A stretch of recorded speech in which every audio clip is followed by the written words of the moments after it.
Hey, hope you're well. In this one, I'm going to be taking a quick first look at the Benchdogs Big Base for palm routers.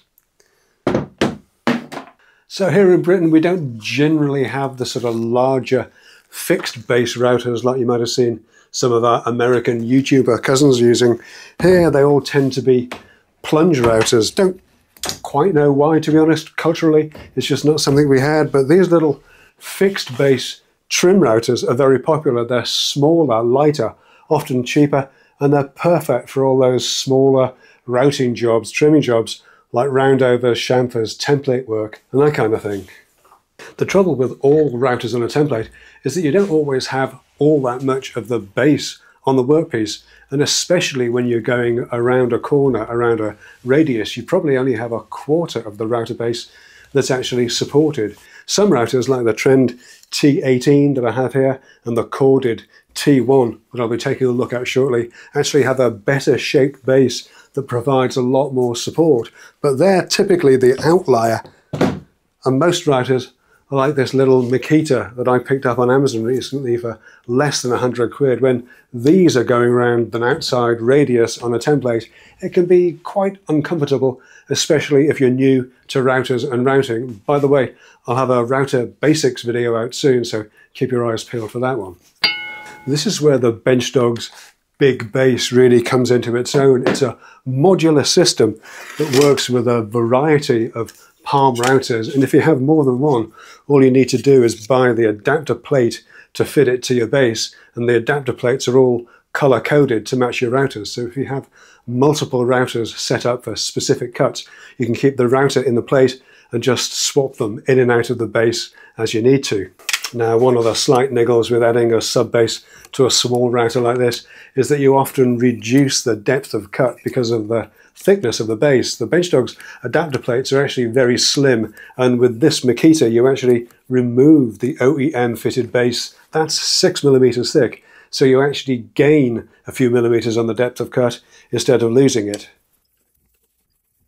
So this is a typical bearing guided template bit that I'd use for that kind of work. I'll put it into the collet just finger tight and up to the line on the shank. Then I'll fit the base. It locks on securely with thumb screws in each corner. And you can see that on the full plunge, the bearings on the cutter are actually beyond the level of the base, so there's no loss of depth of cut at all. The big base is tapped with M8 threads to take these classic green Benchdogs handles, or you can fit your own M8 knobs if you prefer, and having something to hold on to really helps with the stability and control that you have with routers like these, especially when you're working on an edge or around an external radius. One of the most useful things that I have for my routers are track adapters, guide rail adapters, so you can use a guide rail to help you make straight cuts or rebates. The Big Base has an option for those as well. Again, color coded to the type of guide rail that you're using, and with multiple fixing points and a slotted connector for maximum flexibility. Now, it's got to be said that there are plenty of other additional router base options available. My YouTube pal Drew at Whitworks has a nice one, and there are loads of laser cut perspex and plexiglass options on Etsy, but it's the addition of the custom router guide bushes that really makes the Benchdogs Big Base stand out. Router guide bushes are a bit of a nightmare generally, to be honest, but especially so with trim routers, and I'm really impressed with these turned stainless steel guides from Benchdogs. They've clearly given the whole process some thought as well, because there's a dedicated mandrel or centering cone. Most mandrels work on the outside edge of the guide bush. That's great with a plunge router, not so much with a palm router. So what we have here is a reverse mandrel that works on the inside edge of the guide bush, making it really easy to center everything.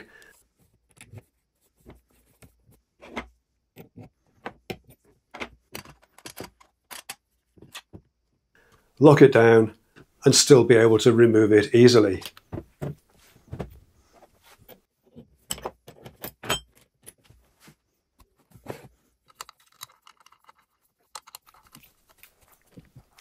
Once fitted, the guide bushes protrude by about 10 millimeters or so beyond the base, so perfect for use with 12 millimeter thick jigs and templates. The only thing you've got to watch out for is that the collet may foul on the inside face of the smaller guide bushes, so just check that your router bits are long enough before attempting to make that cut, as you may need to get some that are a little bit longer or just have a slightly longer shank than those you'd normally use.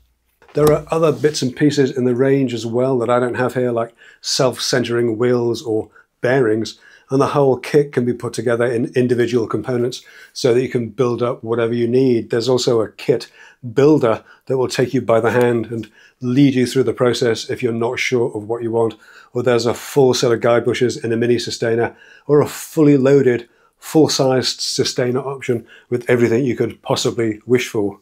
As I said before, there are other router base type of systems around, of course, but nothing that I've seen that's as comprehensive and as well thought out as this. And purely on a personal level, I would love to have these guide bushes in a plunge router for precise work, as I'm getting sick of the pressed steel ones that aren't completely round. As always, there are links to everything in the description down below, and don't forget to use the offer code 10-minute workshop at checkout for a 5% discount across the board at Benchdogs Co UK, and thanks so much to Ralph at Benchdogs for extending that offer. I'll call this one done for this week though. Thanks so much for taking a look.